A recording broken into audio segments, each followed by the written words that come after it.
AI와 시니어 인생 사연 편집의 감동적 기법. 시니어의 이야기는 한 편의 영화와 같다. 긴 세월을 거쳐온 삶의 여정에는 누구나 공감할 만한 울림이 숨어 있다. 하지만 인터뷰 원본은 흔히 중언부언하거나 긴 호흡 때문에 시청자가 집중하기 어렵다. 이때 AI는 이야기를 다듬고 시각적 청각적 효과를 강화해 단순 기록을 넘어 감동적 서사로 변환하는 도구가 된다.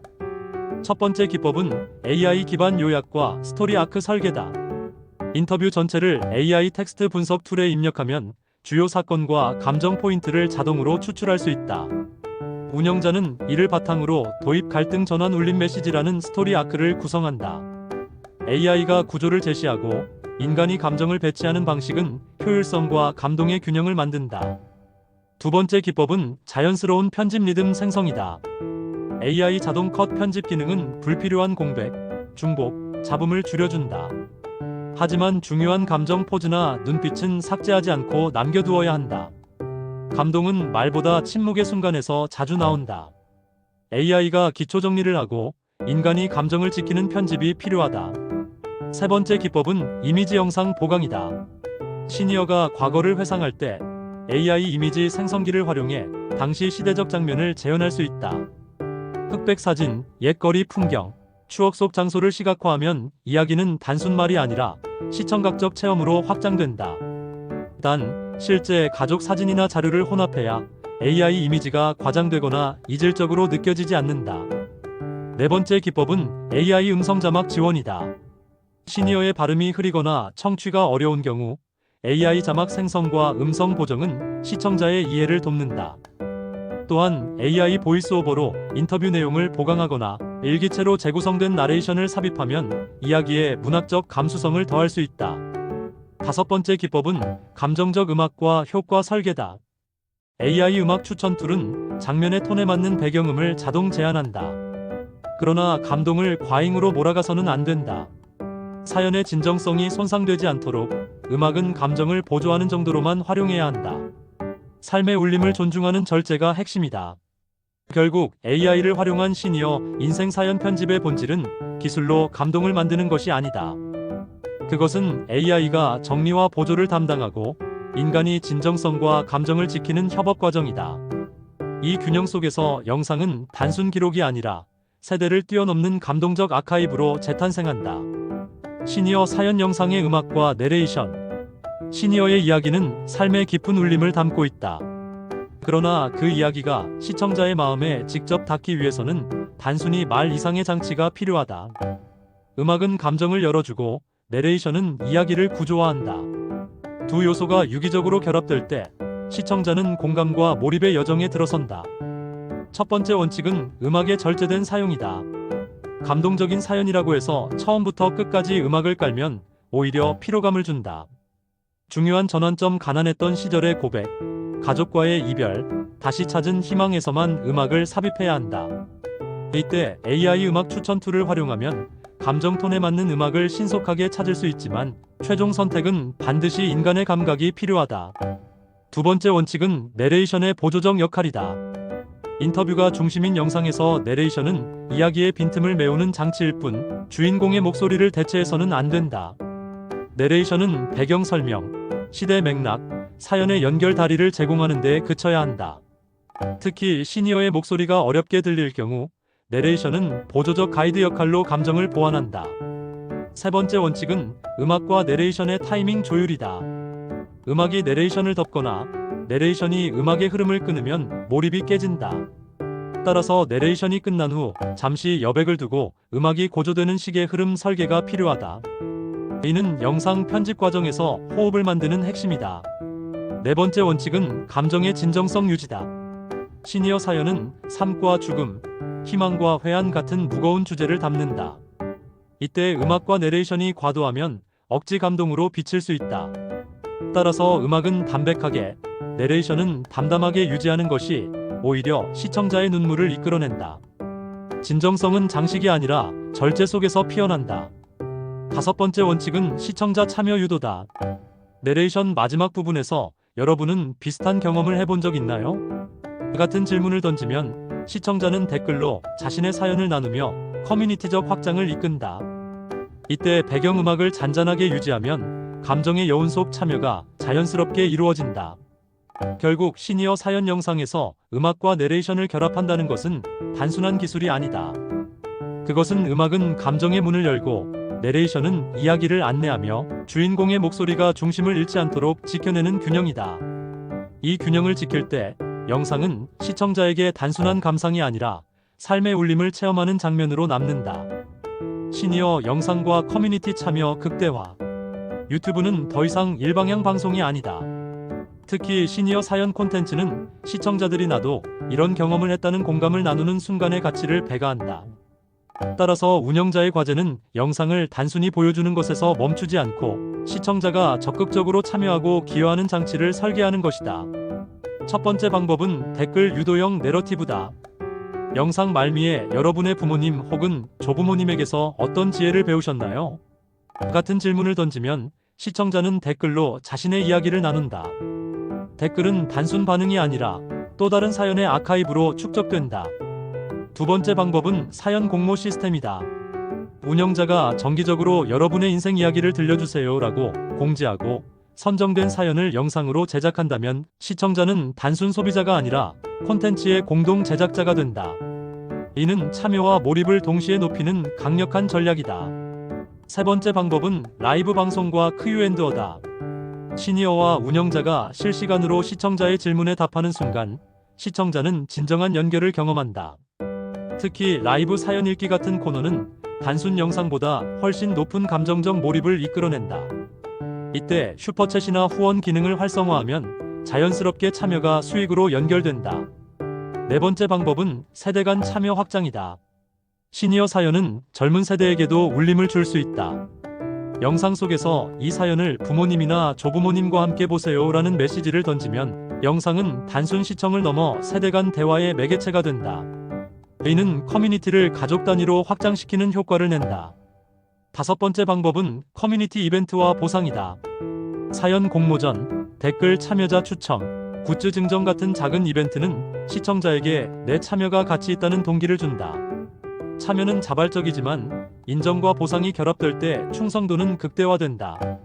결국 시니어 영상 콘텐츠에서 커뮤니티 참여를 극대화한다는 것은 단순히 시청자를 늘리는 것이 아니다. 그것은 댓글을 아카이브로, 사연을 공동 창작물로, 라이브를 연결의 순간으로, 이벤트를 보상의 장치로 만드는 과정이다.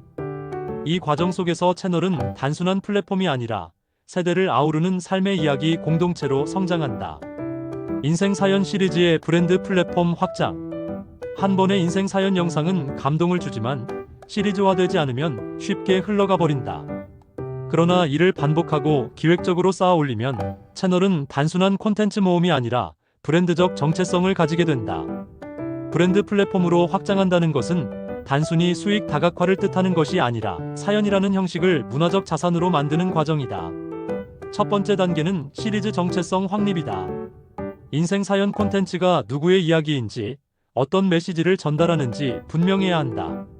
예를 들어 평범한 사람들의 위대한 순간, 세대를 잇는 이야기, 마지막 고백 같은 고정 슬로건을 설정하면 시리즈는 통일성과 차별성을 모두 확보한다. 이는 브랜드 플랫폼의 기초가 된다. 두 번째 단계는 플랫폼별 확산이다. 긴 사연은 롱폼 영상으로, 핵심 장면은 쇼츠와 릴스로, 사진 인용구는 인스타그램으로 확장해야 한다. AI 요약과 클립 제작 툴을 활용하면 하나의 사연이 다양한 플랫폼에서 재가공된다. 이는 단순 조회수 확대가 아니라 브랜드 접점 다변화다. 세 번째 단계는 출판과 기록화다. 시리즈가 누적되면 단순 영상이 아니라 기록물이 된다. 인생 사연집 같은 출판 프로젝트는 브랜드의 깊이를 더한다. 이는 영상의 휘발성을 극복하고 이야기를 영속적 자산으로 만든다. 네 번째 단계는 커뮤니티와 참여형 확장이다.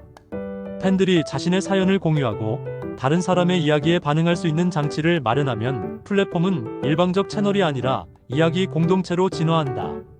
오프라인 사연 콘서트, 사연 공모전, 사연 전시회 같은 이벤트는 커뮤니티를 더욱 공고히 만든다.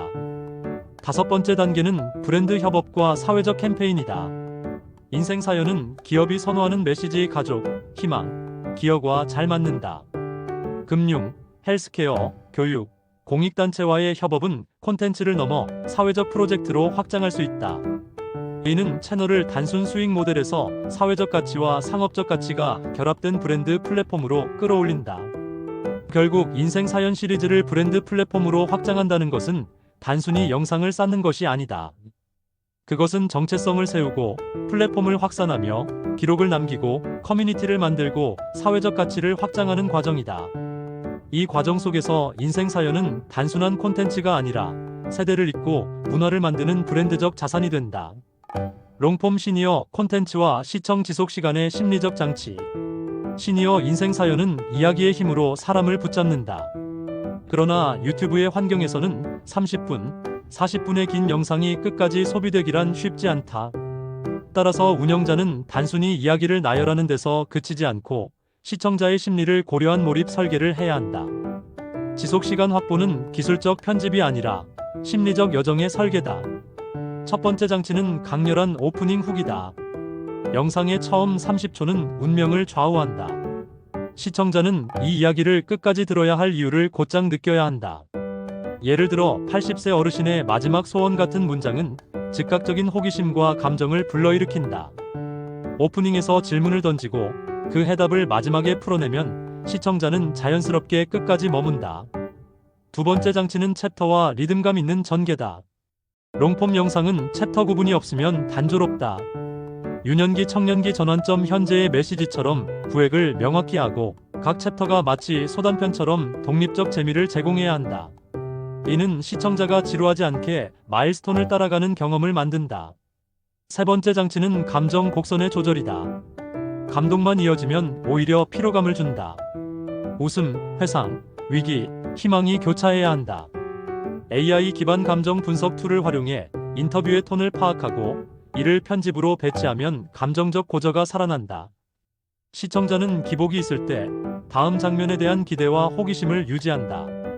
네 번째 장치는 시각적 청각적 자극의 교차다. 단순히 인터뷰만 보여주면 몰입이 약해진다.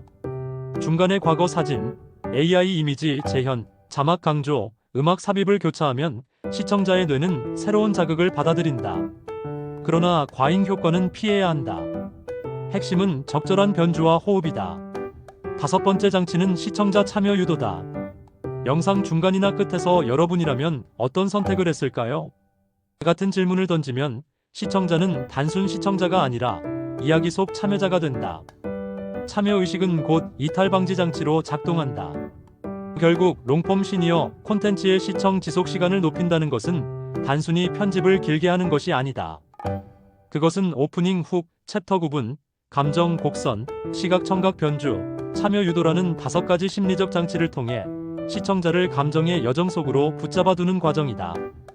이 장치들이 조화를 이룰 때 시청자는 영상을 끝까지 시청할 뿐 아니라 다음 이야기를 기다리는 충성 시청자가 된다. 시니어 유튜브 채널과 멤버십 커뮤니티 운영. 시니어 유튜브 채널은 다른 콘텐츠와 달리 삶의 이야기와 공감을 중심에 둔다. 따라서 멤버십은 단순 혜택 제공보다 나는 이 공동체의 일원이다라는 소속감을 심어주는 것이 핵심이다. 운영자가 멤버십을 잘 설계하고 운영한다면 커뮤니티는 단순한 댓글 모임을 넘어 지속 가능한 가족 같은 공간으로 발전할 수 있다. 첫 번째 방법은 단계적 혜택 설계다.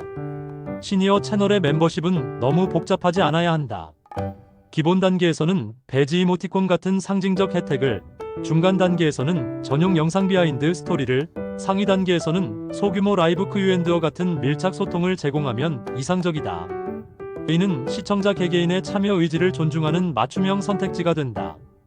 두 번째 방법은 비하인드 콘텐츠 공유다. 시니어 인생 사연 채널이라면 영상 제작 과정에서의 준비 모습, 삭제된 장면, 사연자의 소소한 일상 같은 콘텐츠를 멤버십 전용으로 제공할 수 있다. 이는 단순 콘텐츠 소비를 넘어 창작의 여정에 동행하는 경험을 선사한다. 세 번째 방법은 실시간 소통 강화다. 멤버십 전용 라이브 방송은 커뮤니티의 핵심이다. 이 자리에서 멤버들은 운영자와 직접 대화하고 질문하며 공감의 순간을 나눈다. 특히 시니어 콘텐츠는 따뜻한 소통과 위로가 중심이 되므로 실시간 교류는 멤버십의 가치를 배가한다. 네 번째 방법은 참여형 운영이다. 멤버들에게 다음 사연 주제 투표권을 주거나 팬들의 사연을 멤버십 전용 코너로 다루면 커뮤니티는 단순 소비자가 아니라 공동 제작자로 진화한다. 이 참여는 곧 충성도를 강화하는 핵심 장치다. 다섯 번째 방법은 인정과 감사의 문화다. 장기 멤버를 공개적으로 소개하거나 댓글에 특별히 반응하는 작은 행동이 큰 울림을 준다. 시니어 채널은 인간적 정서가 강하기 때문에 감사의 표현 자체가 멤버십의 가장 강력한 보상일 수 있다. 결국 시니어 유튜브 채널에서 멤버십 커뮤니티를 성공적으로 운영한다는 것은 단순한 혜택의 나열이 아니다.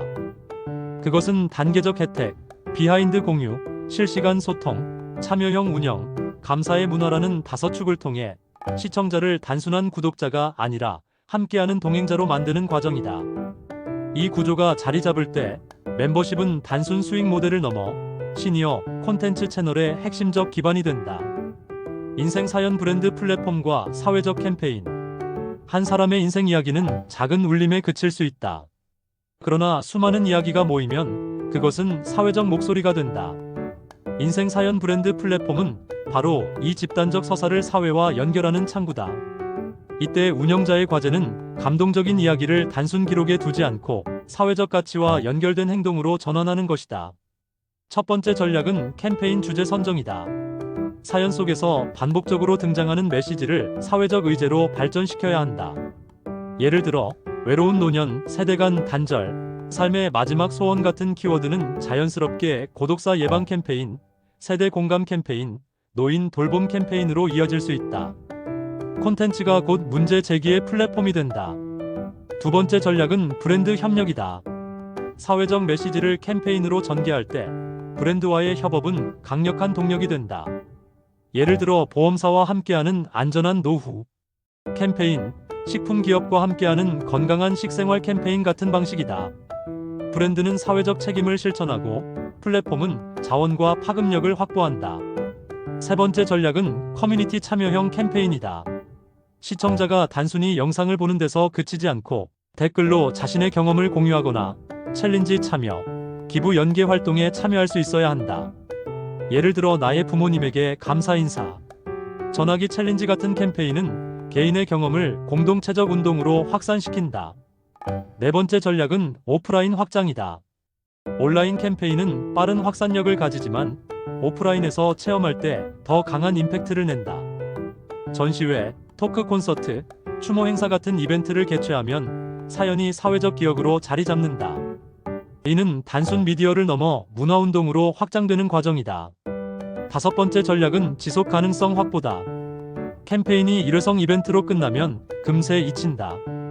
따라서 플랫폼은 시리즈화된 캠페인, 연례 기념일, 정기 기부 프로그램 등으로 장기적 구조를 만들어야 한다. 지속성은 메시지를 사회적 의제로 정착시키는 유일한 방법이다. 결국 인생 사연 브랜드 플랫폼을 기반으로 사회적 캠페인을 전개한다는 것은 단순 홍보가 아니다. 그것은 개인의 사연을 집단적 목소리로, 감동을 사회적 행동으로, 콘텐츠를 문화적 운동으로 전환하는 과정이다. 이 전략이 실현될 때 플랫폼은 단순 채널을 넘어 세대를 연결하고 사회를 변화시키는 브랜드적 힘을 가지게 된다. 롱폼 시니어 콘텐츠의 다큐멘터리 확장. 시니어의 삶을 담는다는 것은 곧 시대를 기록하는 일이다. 개인의 인생은 사회의 거울이자 집단 기억의 조각이다.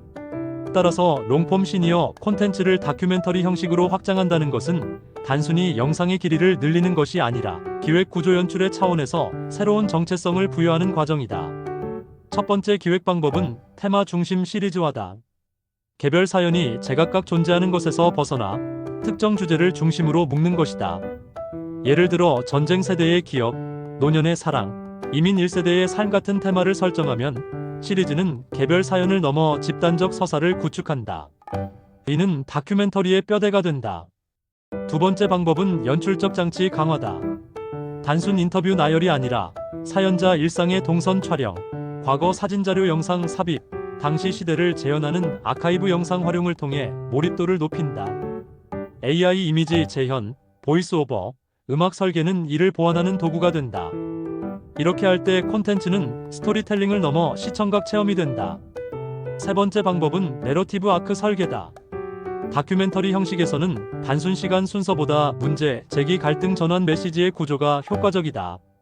시니어의 인생 이야기를 이 구조에 맞춰 편집하면 시청자는 단순 감상이 아니라 드라마적 몰입을 경험한다. 네 번째 방법은 플랫폼 확장 기획이다. 유튜브에만 머물지 않고 다큐멘터리 전문 OTT, 방송사, 영화제 출품까지 염두에 두고 기획하면 작품은 새로운 생명을 얻는다. 이를 위해 제작 초반부터 화질, 음향, 저작권 문제를 엄격히 관리해야 한다. 이렇게 하면 콘텐츠는 유튜브를 넘어 공식 다큐멘터리 아카이브가 된다. 다섯 번째 방법은 사회적 파급력 확보다. 다큐멘터리는 단순 영상이 아니라 사회적 메시지를 던지는 매체다. 고독사 예방, 노년의 행복, 세대 간 공존 같은 주제를 전면에 내세우면 콘텐츠는 개인적 감동을 넘어 사회적 공론장으로 발전한다. 이는 브랜드와 NGO 협업, 정책 연계 캠페인으로도 이어질 수 있다. 결국 롱폼 시니어 콘텐츠를 다큐멘터리로 확장한다는 것은 단순히 길게 만드는 것이 아니다. 그것은 테마, 연출, 내러티브, 플랫폼, 사회적 메시지를 종합적으로 기획하는 과정이다. 이 과정을 통해